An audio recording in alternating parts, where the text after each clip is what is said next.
Hello friends, welcome to VV Srivastava classes. इस video में हम यूपीएसएससी जो पेट है 2023 है उसके लिए जो जीएस पेपर है उसमें जो हिस्ट्री का एक टॉपिक है वैदिक काल, उसको उसके हम इम्पोर्टेंट एमसीक्यू को देखेंगे यहाँ पे, है ना। और ये रिवीजन के तौर पे ये वीडियो बहुत ही हेल्पफुल आपके लिए साबित होने वाला है। तो आइए वीडियो को शुरू करते हैं। फर्स्ट जो इसमें क्वेश्चन है, आर्य शब्द का शाब्दिक अर्थ क्या है। जो लिटरल मीनिंग है आर्य का, ये क्या है। तो ये श्रेष्ठ या कुलीन, बेस्ट और नोबल, ये क्या है, आर्य शब्द का क्या है, शाब्दिक अर्थ है। ओके। अगर हम बात करें तो भारत के जो राज्य चिन्ह है सत्यमेव जयते, है ना, ये किस उपनिषद से लिया गया है ना। कौन से उपनिषद से। सत्यमेव जयते जो वर्ड है, जो हमारे इंडिया में जो कोट ऑफ आर्म्स है जिसके लिया गया है, ये राज्य चिन्ह लिया गया है जो, है ना, सत्यमेव जयते, ये किस उपनिषद से लिया गया है। तो मुंडक उपनिषद जो है यहाँ से ये लिया गया है। ओके। अगर हम बात करें किस विषय से संबंधित शुल्व सूत्र पुस्तक है। शुल्व सूत्र जो पुस्तक है वो किससे रिलेटेड है। तो यह है ज्यामिति, जियोमेट्री। Okay, geometry. ओके। अगर हम बात करें धर्मशास्त्र में भू राजस्व की दर क्या है ना। अगर ज्योग्राफी में बात करें तो धर्मशास्त्र में बात करें तो जो भू राजस्व है, जो आपका जो लैंड टैक्स जो लिया जाता था, लैंड रेवेन्यू जो लिया जाता था, ज्योग्राफी में लैंड रेवेन्यू, ओके, रेवेन्यू जो लिया जाता था, भू राजस्व लिया जाता था, वो धर्मशास्त्र में कितना बताया गया है। तो 1/6 बताया गया है भू राजस्व। ओके। अगर हम अध्यात्म ज्ञान के विषय की बात करें तो नचिकेता और यम का जो संवाद है, एक दूसरे से जो कन्वर्सेशन है, वो किस उपनिषद से प्राप्त होता है हमें। तो ये काठोपनिषद जो है, काठोपनिषद से हमें क्या मिलता है, नचिकेता और यम के बीच में जो संवाद होता है वो हमें देखने को मिलता है। ओके। अगर हम बात करें तो भारत की सबसे प्राचीन वेद कौन सी है। तो ऋग्वेद। ऋग्वेद सबसे प्राचीन वेद है ना। और ये इंडस और उसके सहभागी नदी के किनारे इसे लिखा गया है ना। सभा और जो समिति प्रजापति की दो पुत्रियां थी, इसका उल्लेख किस वेद में है। सभा और समिति जो है ना, प्रजापति जो है, उनकी दो पुत्रियां थी, ये किस वेद में ऐसा बताया गया है।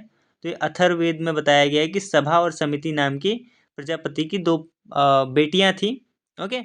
और है ना, और ये अथर्ववेद में जो है ना इसका उल्लेख मिलता है हमें। ओके। तो वैदिक गणित में का मुख्य अंग क्या है। तो वैदिक जो मैथमेटिक्स होता है इसका मेन पार्ट कौन सा है। तो ये शुल्व सूत्र। शुल्व सूत्र जो है ये वैदिक गणित का मुख्य अंग है, जियोमेट्री है। ओके।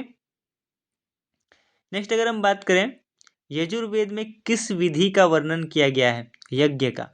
यज्ञ जो होता है, यज्ञ का वर्णन कहाँ पे आपको देखने को मिलेगा, यजुर्वेद में देखने को आपको मिलेगा। ओके। यजुर्वेद को दो भाग में बांटा गया है, श्याम और कृष्ण और, है ना, शुक्ल में दो भाग में इसे बांटा गया है ना। और ये ऐसा वेद है जो ओनली प्रो एंड पोएट्री में लिखा गया है। ओके।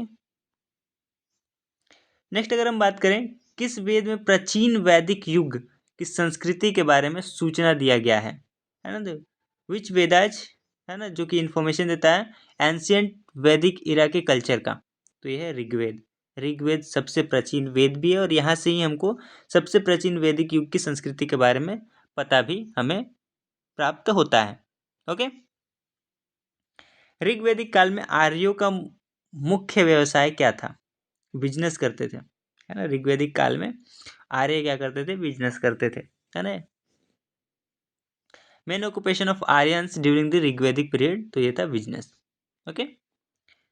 नेक्स्ट अगर हम बात करें अष्टोमा सदगमय जो शब्द है ये कहाँ से लिया गया है। अष्टोमा सदगमय जो शब्द है ये ऋग्वेद से लिया गया है।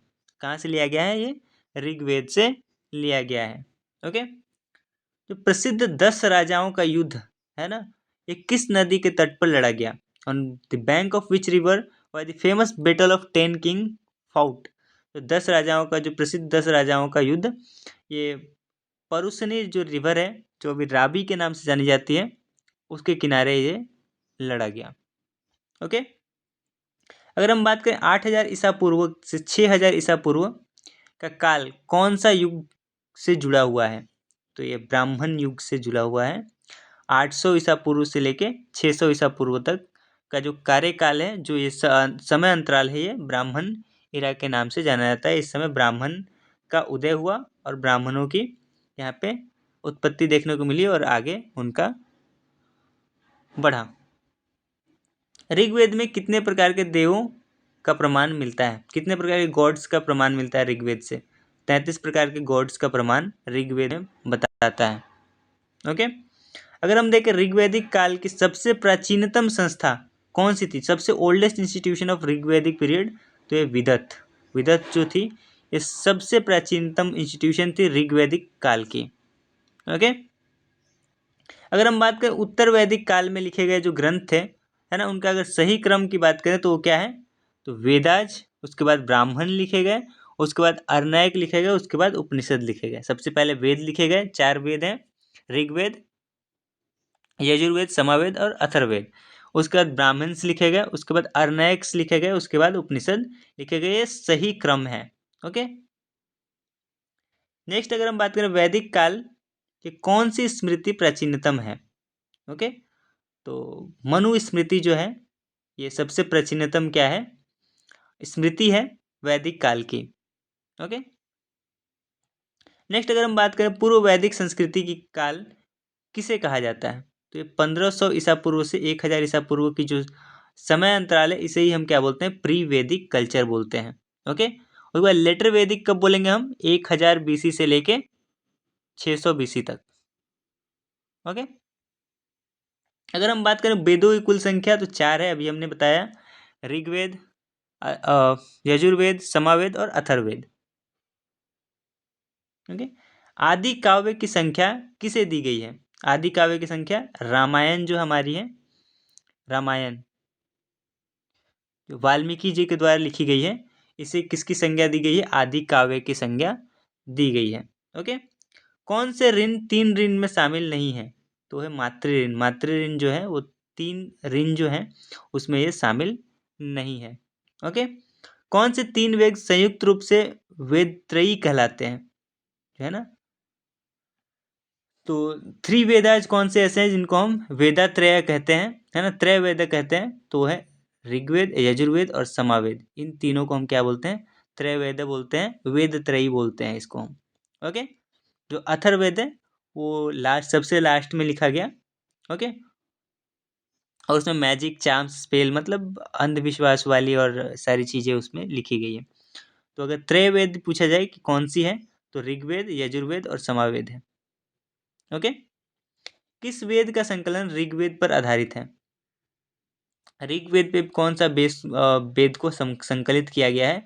तो वह सामवेद। सामवेद को ऋग्वेद के बेसिस पे इसको संकलित किया गया है। अश्वेता और ऋग्वेद में समानता है, लेकिन अश्वेत किस क्षेत्र से संबंधित है? अश्वेत जो है ना, ये ईरान में लिखा गया।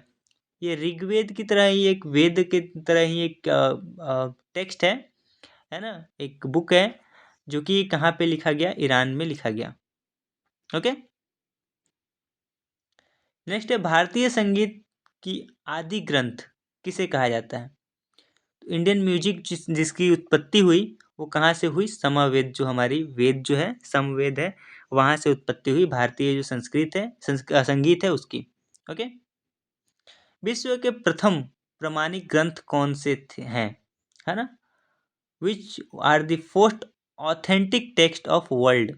सबसे ऑथेंटिक पहला पूरे विश्व का प्रमाणिक ग्रंथ कौन से हैं? ऋग्वेद, सामवेद, यजुर्वेद और अथर्ववेद, हमारे चारों वेद। ओके, पुराणों की संख्या अगर बोले तो ये कितनी है? 18 है। 18 क्या है? पुराण से। ओके, उपनिषद पुस्तकें किस पे आधारित हैं? उपनिषद जो है ये किस पे आधारित है? दर्शन पे, फिलोसॉफी पे। फिलोसॉफी पे ये क्या है? आधारित है। ऋग्वेद में सबसे पवित्र नदी किसे माना गया है? तो ये सबसे होली रिवर जो है ना, पवित्र नदी ऋग्वेद में किसे मानी गई है? सरस्वती जो है, सरस्वती को सबसे पवित्र नदी माना गया है।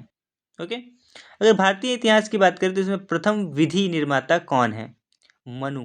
ओके, फर्स्ट लॉ मेकर कौन है इंडियन हिस्ट्री के, तो वो मनु है।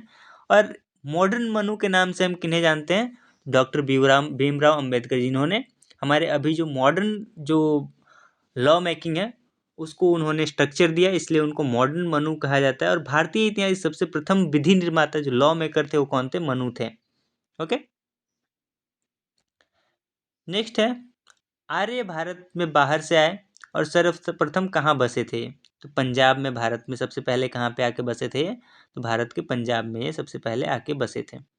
ओके, योग दर्शन का प्रतिपादन किसने किया है, योग दर्शन किसने दिया, तो पतंजलि। ओके, पतंजलि जो थे जो एक ऋषि थे, इन्होंने ही योग दर्शन को प्रतिपादित किया। ओके, गोत्र व्यवस्था प्रचलन में कब आई, वैदिक काल में। वैदिक काल क्या हुआ, जब ग्रंथ लिखे जा रहे थे, वेदास लिखे जा रहे थे, उसी समय में गोत्र जो व्यवस्था थी वो सामने निकल के आई। ओके, पूर्व वैदिक आर्यों का प्रमुख धर्म क्या था, ये किस चीज की पूजा करते थे, प्रकृति की पूजा करते थे और यज्ञ करते थे। ओके, नेक्स्ट अगर हम बात करें कृष्ण भक्ति का प्रथम और प्रधान ग्रंथ क्या है, ये श्रीमद् भगवत गीता। भगवत गीता जो कृष्ण भक्ति की सबसे प्रथम और प्रधान ग्रंथ है। ओके,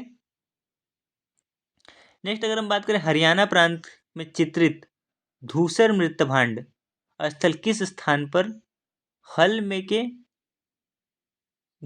हल में के गए उत्खननों में प्रकाश में आए हैं। हाल ही में जो हल नहीं है यहाँ पे, हाल ही में किए गए उत्खननों से क्या पता चला है कि धूसर मृत्यभांड मिले हैं।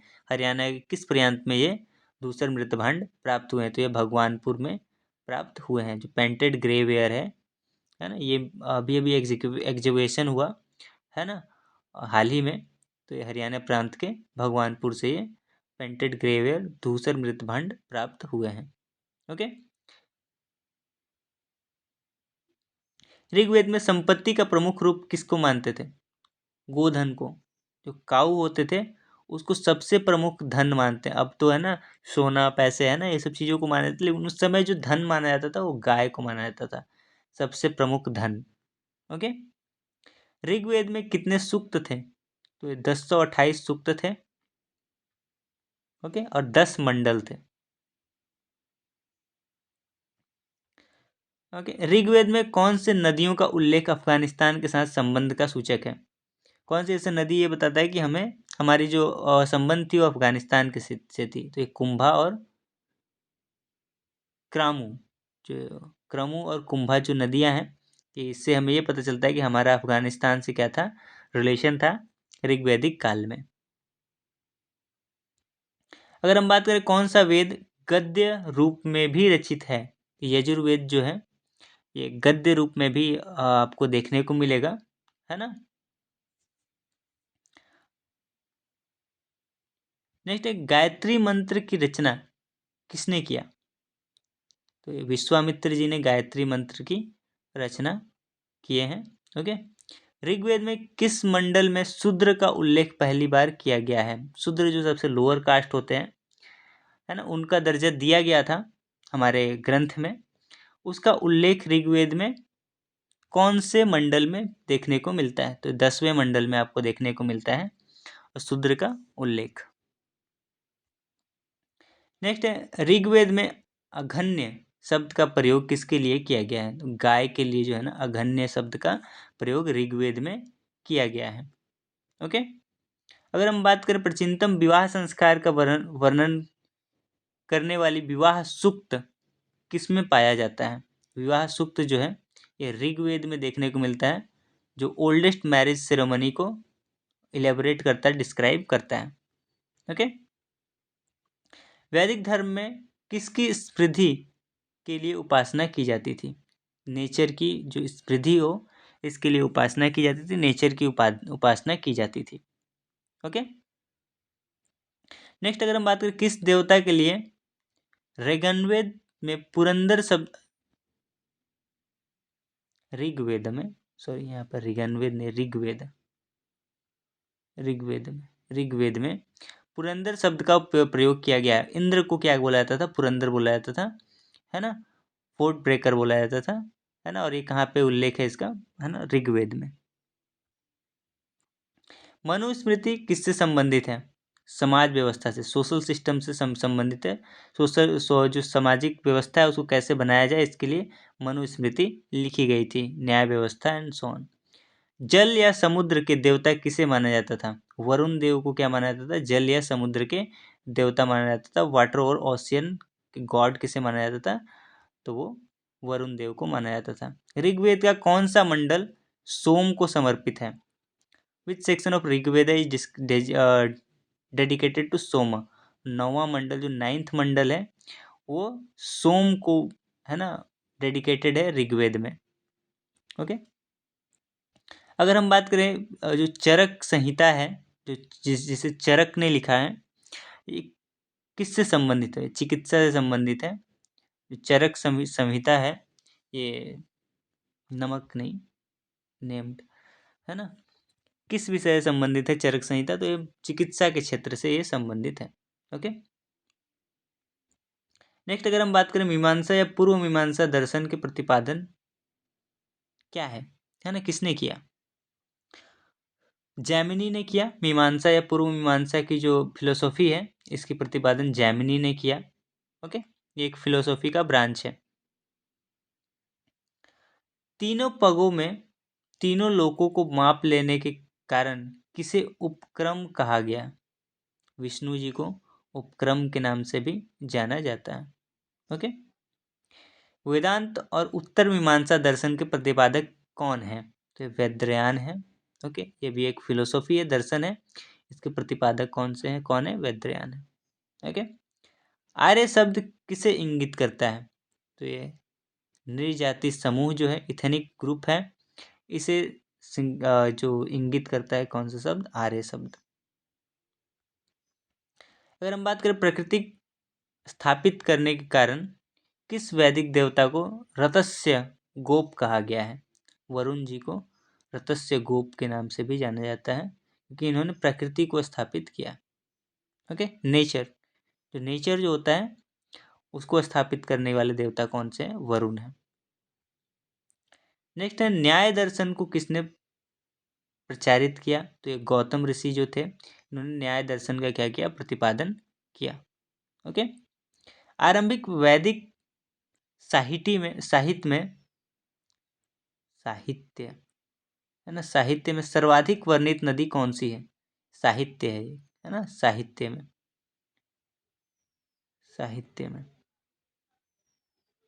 सर्वाधिक वर्णित नदी कौन सी है?